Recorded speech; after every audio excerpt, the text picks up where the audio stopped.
Good evening and welcome. This is MarketSquare. My name is Oluwapelubi, and as always, I'm glad you joined in tonight. I'm sure you're wondering why I have this 50 cl Coke bottle on my desk today. I will get to that in a moment. The federal government of Nigeria is considering a temporary suspension on the 10 naira tax on sweetened sugar beverages as part of an economic stabilization plan. Now, this plan was disclosed by the Minister of Finance and Coordinating Minister of the Economy, Mr. Wale Edun, when he met with the members of the National Action on Sugar Reduction, where he stated that the tax removal move is intended as a temporary relief with plans to reintroduce the tax once the economy stabilizes. 2 years ago, in 2022, the government introduced tax on tobacco to about 30%. And that same year, the government also introduced the levy at 10 naira per litre on sweetened sugar beverages to generate funds for the government. Now, the move was applauded by the Ministry of Health as it was seen as a way of combating the rising public health concerns associated with excessive sugar consumption. Last year, 2023, even the World Health Organization called for higher taxes on sweetened beverages and alcoholic drinks to promote healthier behaviors. Now, countries like Saudi Arabia, South Africa, Spain, you have Portugal, and so many other countries have all successfully placed tax on sugar-sweetened beverages to reduce the consumption of sugar-sweetened drinks. But here in Nigeria, we have the government is considering removing this tax. In as much as the government is considering relieving companies producing sweetened beverages like Coca-Cola Nigeria, like you have here, you have Pepsi Coke Limited Nigeria, you have Julius Berger Nigeria PLC. I know you know that they help construct our roads, but do you know that Julius Berger Nigeria is the one in charge of producing Lacasera? Now you also have multis that are also in the business of producing our beer. The government is trying to help relieve the economic burden on them. But we must not forget about the health implication of removing the tax on beverages. I've got with me in the studio today a medical doctor who will be sharing with us perspective as to what will happen when this tax removal gets into action, or when it is activated. Please welcome with me Dr. Ajibade Adesola. Welcome to the show. Yeah, good evening, sir. Yes, glad to have you here. So let's go right into it. Coca-Cola's 2023 profit report revealed that in Nigeria, for last year, their profit increased by over 50%. Now, like I said before I brought you on board, in 2022, the government imposed a 10 naira tax on drinks. And even so, their profits still jumped up by 50%. I'd like you to give us, from your experience so far in the last 1 year, how has it been in terms of people having diabetes, people coming who came to you as a medical doctor to help them out with regards to too much intake of sugar? What you've just read out now, the Coca-Cola company said they are able to make profits, even despite the fact that they were paying tax. Yes. They still made profits. So I see no reason why the government will say they want to remove the tax. Even with the tax, with the increase in price of beverages now, a lot of people are still coming down with diabetics, and they are still battling with it. A lot of people are still taking the beverages. So I don't think the government should in any way remove that tax. I don't think, because removing the tax is not going to make the companies reduce the price. And even if the price is reduced, then that means a lot of people will be able to afford it. And once they're able to afford it, it's going to hurt to cases of diabetics. But let me say it clear. Intake of sugar is not a clear cause of diabetics, but it's a risk factor to diabetics. And whoever has diabetes, taking that is not going to make it, go. Even with taking drugs, it will still continue to increase. The sugar level in the body of that person will continue to increase, which can, cause a lot of havoc it can lead to hyperglycemic crisis and can lead to sudden death. So I don't think that tax should be removed, but rather the government should think of some other things to relieve. You are not to relieve the company. You are to make life easier for people, for the citizens. Okay, now just because I felt your passion, you spoke as a medical doctor that has seen things happen. Now I want to just give our people watching this right now the implication of taking too much sugar. What are the implications of taking too much sugar? I know that it could lead to obesity. Tell us some of the things that could happen if one takes in too much sugar. Yeah, when too much sugar is being consumed, number one thing that can happen is that the blood sugar level is going to rise. And when blood sugar level rises, it can lead to diabetes, what we call diabetes mellitus. Then apart from that, the glycogen level in the system is going to increase, especially for people that are living sedentary lifestyle, that they are not making use of that sugar that they are actually consuming. You still sit down, sit down in places at a spot for a very long time. So there is going to be accumulation of that sugar in the system, and it can lead to obesity. Apart from that, even there can be what we call dental caries, because when you consume sugar and some particles of sugar are in the gum, the teeth, in between those teeth, bacteria will act on it, and then such a person can have what we call dental caries. That's a disease of the teeth and the gum. So there are lots of things that can occur. It can even lead to gastroenteritis in children when they consume too much sugar. They start purging, bacteria can act on it, and then they can start, purging, passing watery stool. That can, and as they are passing the watery stool, a lot of electrolytes in the system.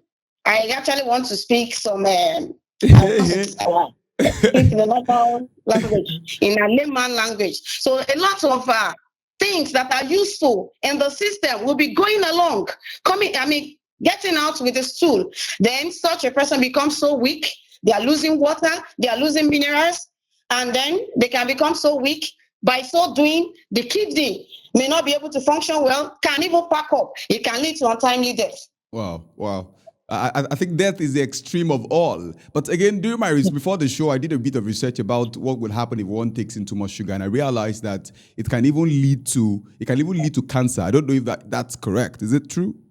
Of course, it is. It can. So that's why we always advise people that are prone to cancer, or those that are already having that cancer, that they should not take anything that contains sugar. Okay, now the government is thinking that this is a way of giving temporary relief to these companies to make sure that they're able to make more money and in some way create jobs for the people. Because if you're going to look at it from the government's perspective, to say, if there's a way you want to incentivize the people, the manufacturing companies in your country, you want to help them ensure that you take out some things that might add burden to them so that they're able to employ more people and bring in people into the company. But you have spoken today about the health implication of this, which is also quite understandable. And given your passion, you've seen people come to you many times and complain about these things, and you recommended, and you could detect that it was because they took in too much sugar.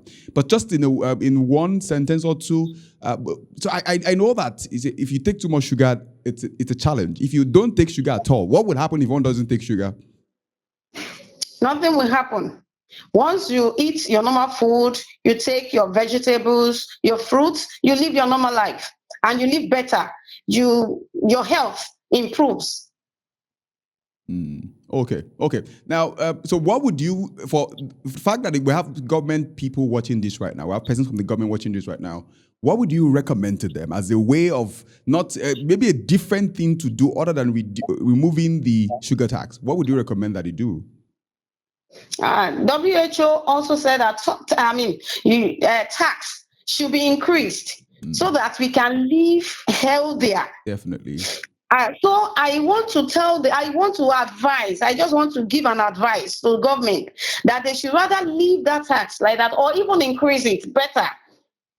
And then they can divert the money. After collecting the tax, they can divert the money to maybe to create more jobs or to reduce the fuel, the increase, the hike in price of fuel, so that a lot of companies can now, make use of fuel at a reduced price. Then there can be the reduced, a lot of people can divert into, being creative.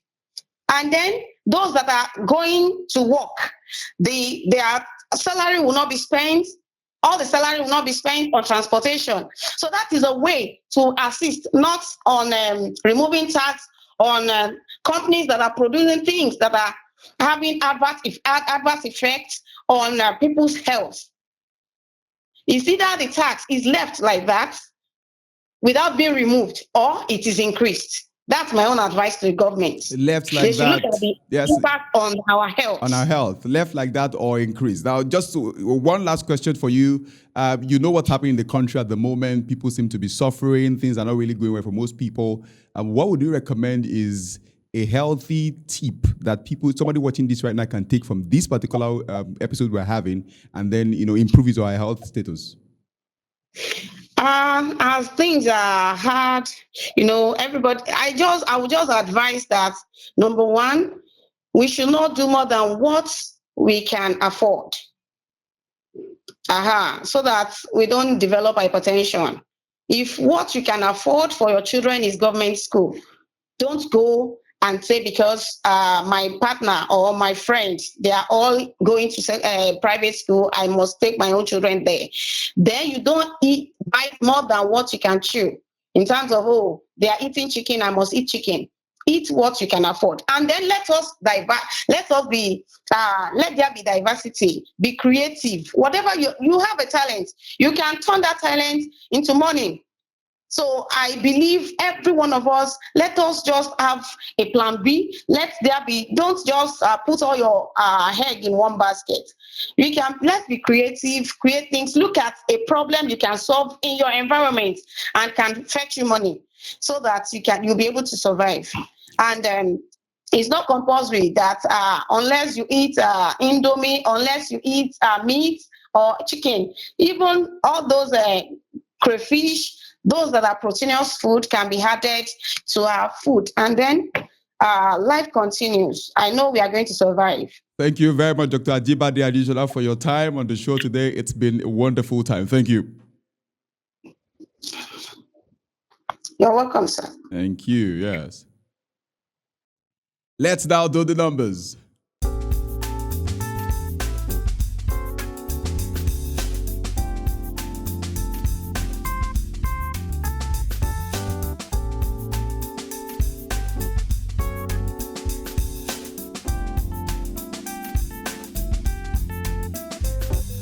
The All-Share Index yesterday, the 22nd of July 2024, was up 0.03% to close at 100,568.60 points, following a 0.04% gain registered on Friday when the index closed at 100,539.40 points. Investors gained about 16.54 billion naira as market cap increased to 56.95 trillion naira, while the year-to-date return stood at 34.50%. LRLX was the most traded in volume, contributing 32.97%, while Univisure and UCAP followed closely. The value chart shows that UCAP contributed the most with a 20.95% share. Zenith Bank and Jitco followed closely as it. On the foreign exchange market, the NatFest rate depreciated by 0.85% from 1,565.22 naira per dollar to 1,578.71 naira per dollar, while the Bureau de change rate appreciated by 0.32% from 1,570 naira per dollar to 1,565 naira per dollar. On the front pages of many news platforms has been the report of disagreement between the federal government and Dangote. especially the news from the Nigerian Midstream and Downstream Petroleum Regulatory Authority that the 650,000 barrel per diesel Dangote refinery has not been licensed, but it's at its pre-commissioning stage. Second to that was the claim that the diesel by Dangote refinery suffered from the lowest quality in terms of sulfur content, which falls short of the West Africa's requirement of 50 parts per million. See a video where Dangote briefed the press, where he addressed the press on the substandard claim. Take a listen.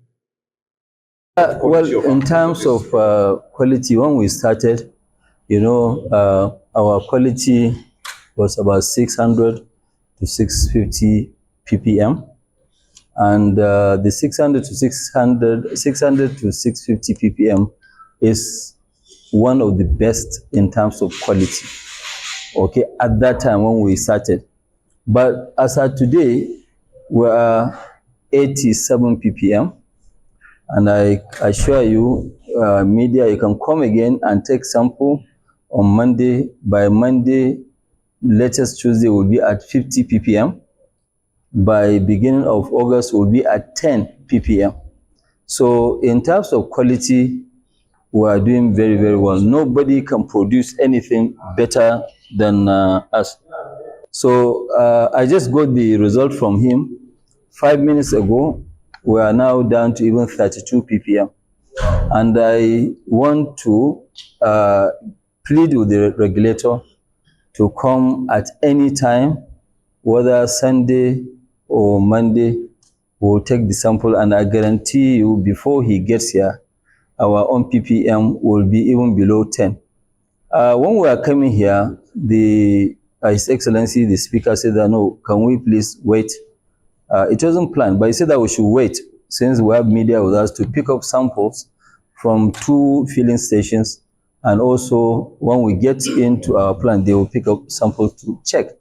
The result has actually come out, and I'm going to share these same results with you. Just like I said, a test was carried out on the 20th of July 2024, and the result was made public yesterday. You would see the result on the screen right now, and that result showed that Dangote Refinery's diesel had a sulfur content of 87.6 parts per million, whereas the two samples taken show that the sulfur content in them exceeded 1,800 parts per million and 2,000 parts per million respectively. Now, this is the meaning of what you have on the screen. The test result indicates that Dangote Refinery's diesel fuel has a significantly lower sulfur content compared to the other 2 samples taken. And generally, lower sulfur content in diesel fuel is generally desirable as it reduces emission and improves air quality. It reduces emission and improves air quality. Now, yesterday, the 22nd of July, the federal government convened a meeting to resolve the ongoing dispute between Dangote Refinery and the Nigerian Midstream and Downstream Petroleum Regulatory Authority over the quality of diesel distributed in the country. In that meeting was Mr. Aliko Dangote, who is the chairman, CEO of Dangote Group. You see the picture on the screen soon.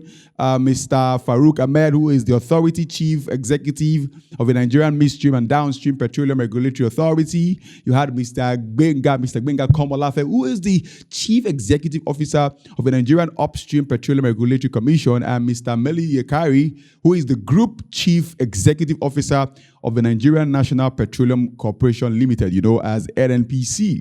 Now, some reports from that meeting has it that they were positive.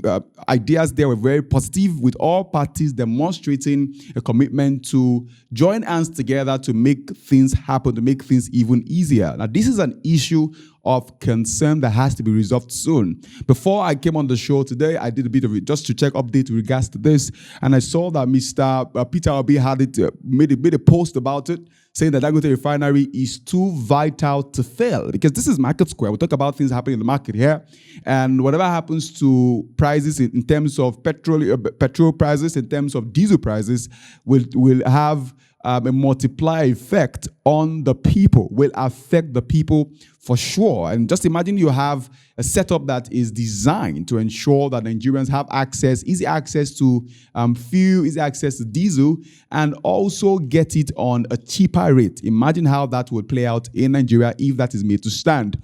And it's a good thing to know that the government is on its toe now to make sure that this Dangote refinery gets is used to its full capacity. And I think I did write a post yesterday with regards to that, saying that when you shut down a refinery, it takes a lot more to get it working again. It takes a lot more to get it working again. Last year, a research was done by the House of Representatives as to how much the government has spent so far so good on reviving our refineries in Nigeria, and it was in trillions. It was in trillions. So the man is crying out now, saying that he wants the government to step in and make things work. But even as the government has, the minister in charge of petroleum resources has stepped in to make sure that this has been resolved, I think it's high time the president also stepped in to help bring down the building tension and ensure that a decision that will be in the best interest of every Nigerian is reached. During Mr. Aliko Dangote's press briefing, he announced that as at the time they applied to get the license, not less than 20 companies also applied to get license to set up their refineries in Nigeria. But from that time till now, only Mr. Dangote has delivered on his promise. And again, the president has to come on board at this time to help settle things so that people seeking towards investing in the country can know that the government is always on the side of the people who are trying to make things work here. It's been an incredible time on the show. Today, we have had the opportunity of having Dr. Ajibade Adesola share with us ideas with regards to our own perspective with regards to the sugar tax, asking that it is either left the way it is or increased. We've also spoken about the issues around Mr. Dangote's refinery and what the government has done so far so good. It's been wonderful having you with me. Do how to follow us on all our social media platforms, on Facebook, on Instagram, on LinkedIn, on TikTok, to get more updates every time we post one. My name is Oluwapelumi Awe. See you on the next one.